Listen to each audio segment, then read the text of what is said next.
In order to understand more, I talked to leading karate history researcher Patrick McCarthy. A master of both the pen and the sword, McCarthy Sensei has both authored multiple books on the Okinawan martial arts and travelled much of Asia, training in various styles.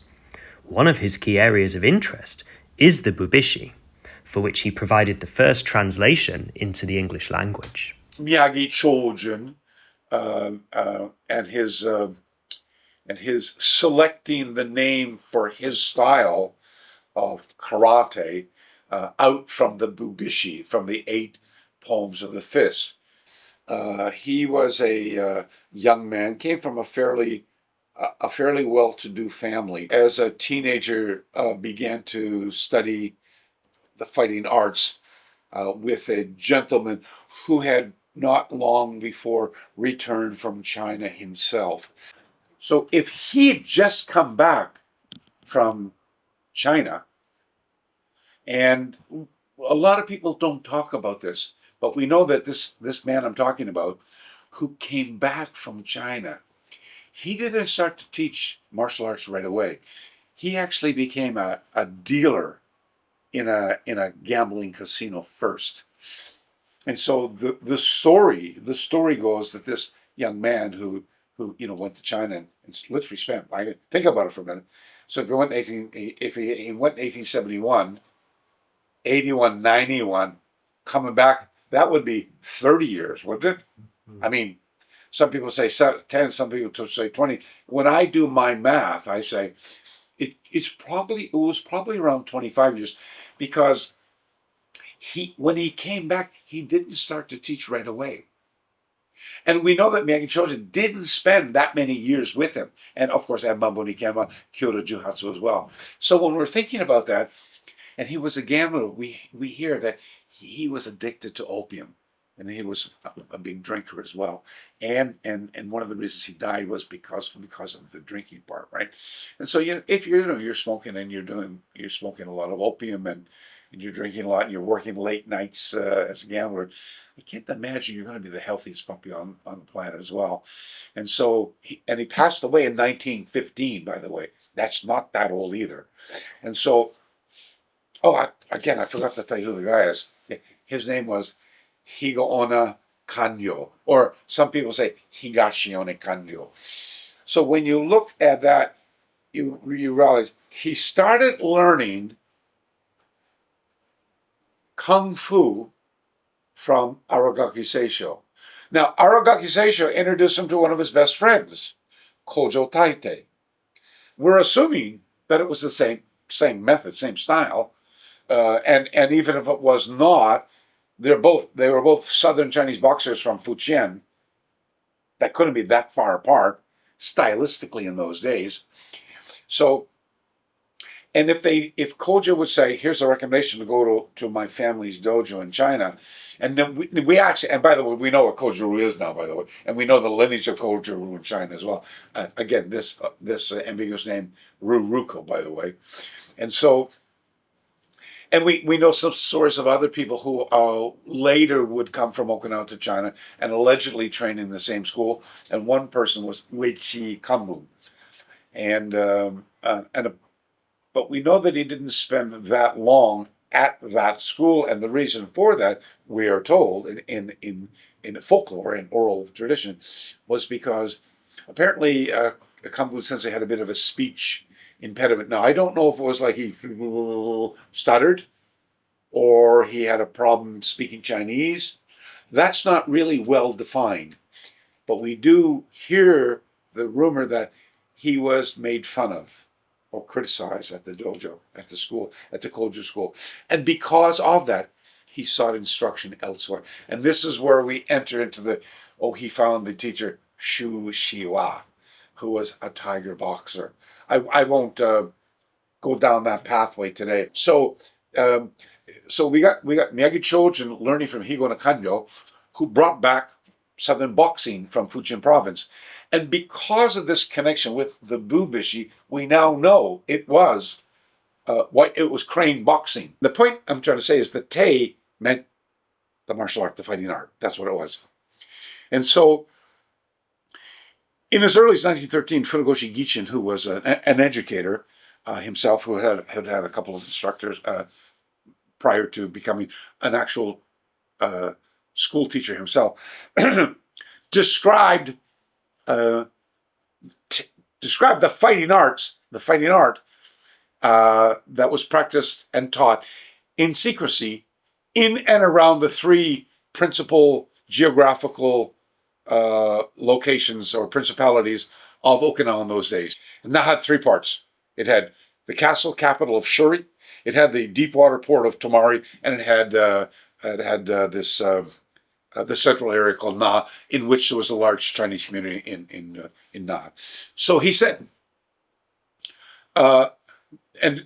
Japanese grammar is subject, object, verb, right? So I say, for example, ですね、今日、特別の、練習あるんですけれども、泊まりてですけれども。Today we're going to have a special practice in the fighting arts from Tomari. Yeah, that's what it said. So, or 今日の特別の練習あるんですけれども、首里の手 or 首里手あるんですけれども。Today we're going to have a special practice with the fighting arts from Shuri. The fighting arts from Shuri. Not Shuri Te, not Tomari Te. That's to delineate a style. In January of 1927, Kano Jigoro, known as the nation's educator, the father of the IOC, Olympic Committee. So he would be an important figure for the karate world because he would come to Okinawa in January of 1927 as a very, very important person to inaugurate the Okinawa Judo Yudanchikai, the Okinawan Judo Black Belt Association, so to speak.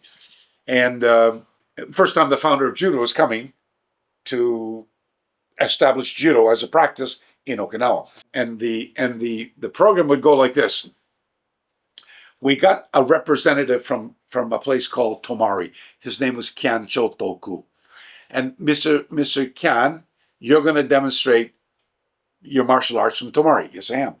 And Mr. Miyagi Chojin, you've been selected to demonstrate your martial art from Na. Yes, I am. And Mr. Mabuni is a police officer from Shuri. He's going to demonstrate his martial art from Shuri. And all three of them demonstrate from Mr. Kano.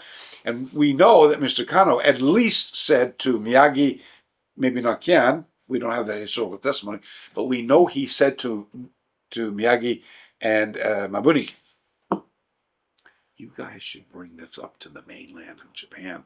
Nobody's seen this before. But hey, stop, time out for a minute. We know that Kano and Funagoshi Gichin, who had gone to the mainland 5 years earlier, had become friends with Kano, and to the point where Kano actually was training over at Kano's dojo, Funagoshi was training there, and working with judo people. They were very interested in closed fist impact, as he was interested in cross-training with learning throws. And so if Kano said, I've never seen what you were doing, that would mean that there was something different about these practices. So in the description at the time, stumbled over historical assumption, there was a very large movement, an anti-Chinese movement on behalf of the Japanese in Okinawa. Get rid of the Chinese. There was also a very pro-Okinawan movement which appreciated the Chinese. But you've got this period of radical military escalation. You've got a dignitary coming down from the mainland of Japan. We don't want to be throwing the word China around very often, because in those days it was known as To-te. To is how you write Tang, China. And Tang is has two pronunciations. Hononymic, you have what we call the onyomi and the kunyomi. So in the Chinese pronunciation, we say Tang or To. And the Japanese pronunciation is Kara. So the noun is Te. I use the word for China in front of it. It becomes Karate or To-te. and the events coordinator says, we probably don't want to use that Chinese term.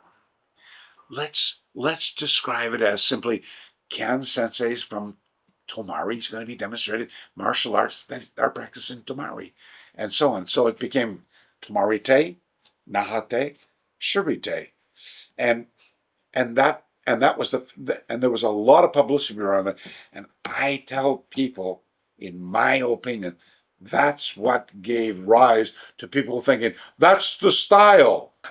If push came to shove, I suspect that what we now call as Goju-ryu was shaped on the practices that Higo and Kanryo brought back from China. And they were most likely crane boxing, no question about that.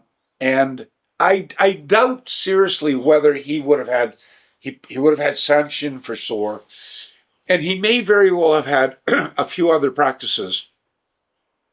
But I have a theory that a lot of the where he lived in Naha, it was a Chinese area of Naha. There's Higashi, there's Nishi, Kume, there's all these little parts around that section where there's that Fuchin Gardens right across the street from this big park called Matsuyama Koen, which was very, very popular for Chinese back in the day.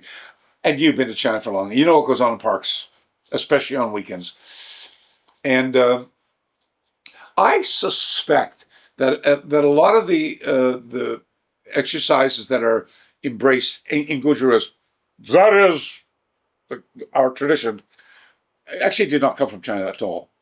They were forged in Matsuyama Koen by students of this tradition.